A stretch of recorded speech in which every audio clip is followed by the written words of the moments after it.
Va. Buenas noches, ingeniero Melixen. Somos el equipo que le va a presentar una investigación que nos tocó lo del esfuerzo cortante y ángulo de torsión. Como podemos observar, bueno, en este caso tenemos una imagen que es del esfuerzo normal que podemos ver. Se puede ver que el concepto es de un esfuerzo cortante y asimismo el ángulo de torsión en un diseño de ejes macizos y huecos. Esto es con la finalidad de los principios que podemos ver que son esenciales para el mismo comportamiento de nuestros sistemas podemos ver de transmisión de potencia. Podemos observar acá otro ejemplo de los ejes macizos. Tenemos que un eje macizo es un elemento cilíndrico. Así es comúnmente utilizado en aplicaciones de transmisión de potencia y sistemas estructurales. Sus características son por su simetría, lo que simplifica pues, algunos cálculos de fuerza, el ángulo de torsión y el esfuerzo cortante. Como aplicaciones así mismas son la amplitud, utilizado de motores, transmisiones, generadores y entre pues, otros equipos que podemos contar. Bueno, acá tenemos el cálculo del esfuerzo cortante en los ejes macizos. Primer paso, tenemos la torsión pura, cuando un eje macizo es sometido únicamente a un momento torsor, perdón. Después de eso utilizaremos la fórmula que es la de T es igual a tau por radio sobre J, donde T es la torsión de nuestro eje macizo, donde R es el radio y donde J tenemos donde es el momento polar de la inercia. Después de eso tenemos el segundo paso, que es torsión y flexión, y nos dice que el eje también está sometido a una carga de flexión.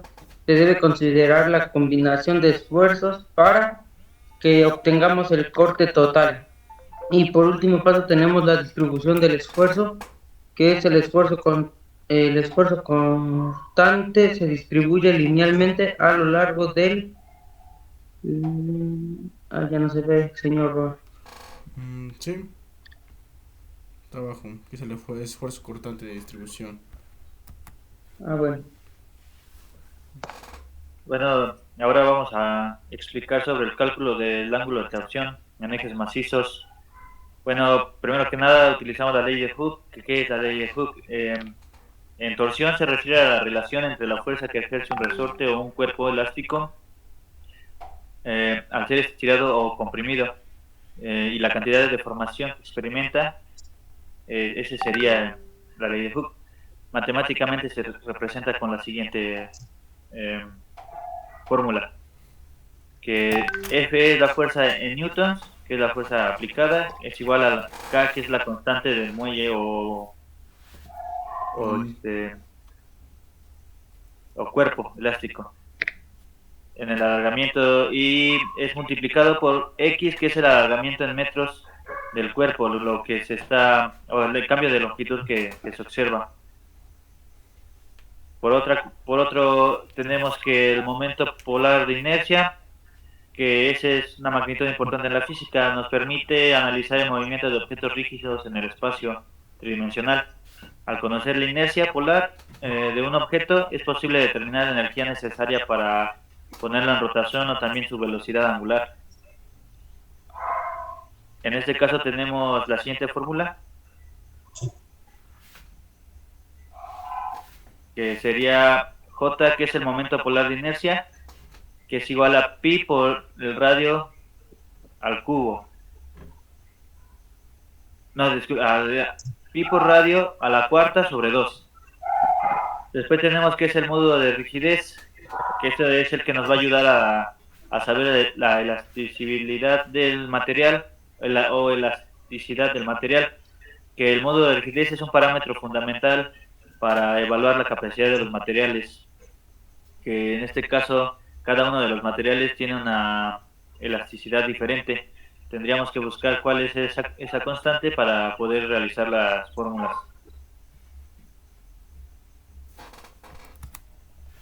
Bueno, acá tenemos otro caso que son los ejes huecos.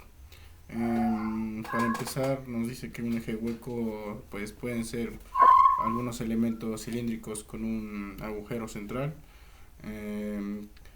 Comúnmente pues son utilizados en aplicaciones donde se requiere de mayor relación, que en este caso sería la resistencia y el peso. Pues se caracterizan debido a su sección transversal, anular. Los ejes huecos presentan un comportamiento más complejo en algunas comparaciones, como los ejes macizos. Pues sus aplicaciones son utilizadas en equipos de transmisiones de potencia, como un ejemplo puede ser en un motor, lo podemos ver en su rotor. Asimismo en las turbinas se puede observar. En este caso los ejes huecos cuentan con ventajas, como lo podemos ver, tienen una mayor resistencia de torsión y una menor masa, lo que hace que sea un poco más eficiente, tenga un poco mayor de peso y mayor de resistencia. Tenemos otro tema que es el cálculo del esfuerzo cortante en ejes huecos. En geometría, el cálculo del esfuerzo cortante requiere considerar la geometría de la sección. Rob, ¿puedes quitar tantito el de grabar? Ahí no me deja manto. Ahí está.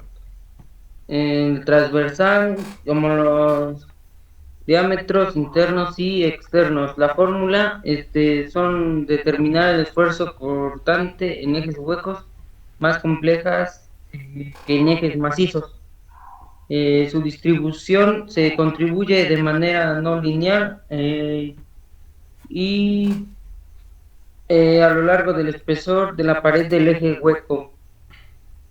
Su máximo esfuerzo produce superficie interna del eje del hueco.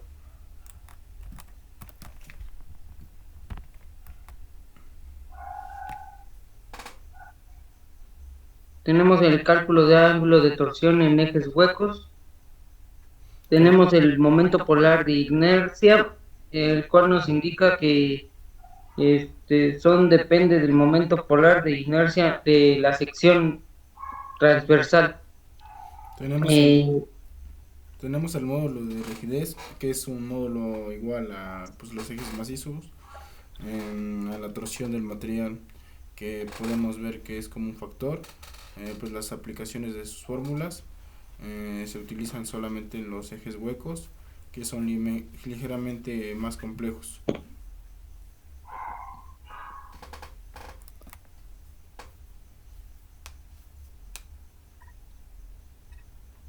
Mallorca. A conclusiones y consideraciones finales. Bueno, en este caso, importancia del análisis del estudio, el esfuerzo constante y el ángulo de torsión es fundamental para el diseño y análisis de sistemas de transmisión de potencia. O sea, podríamos decir una llanta, el rotor de la llanta, ya que pues lleva una fuerza. Número 2, diferencia entre ejes. Los ejes macizos y huecos presentan características y comportamientos diferentes, lo que debe tenerse en cuenta en el diseño. Bueno, eso lo llevamos a cabo ya con las fórmulas, ya que pues cada uno cambian por pequeñas cosas, pero pues eso es un poco más complejo, ya que los huecos llevan una diferencia a los que son macizos. Aplicación práctica. Los conceptos vistos en esta presentación se aplican en una amplia gama de industrias como la automotriz, aeroespacial y de maquinaria. Como ya habíamos mencionado anteriormente, podríamos decirlo como las turbinas, una llanta, ejes de transmisión y maquinaria más pesada, ejes de motores, algunas otras cosas, etcétera. Consideraciones adicionales, otros factores como la fatiga, que es el trabajo continuo, lleva una fatiga del mecanismo. Otro es la concentración de esfuerzos y las deformaciones. A ello decimos que a un trabajo constante lleva un esfuerzo o un desgaste, y esto es lo que llega a un cierto punto de formar la pieza o por todo material tiene una deformación. tiene una deformación, o ya en puntos más extremos llega a romperse el material. También debe evaluarse el diseño de ejes, ya como lo habíamos mencionado anteriormente, podría utilizarse en el diseño automotriz ya de ello.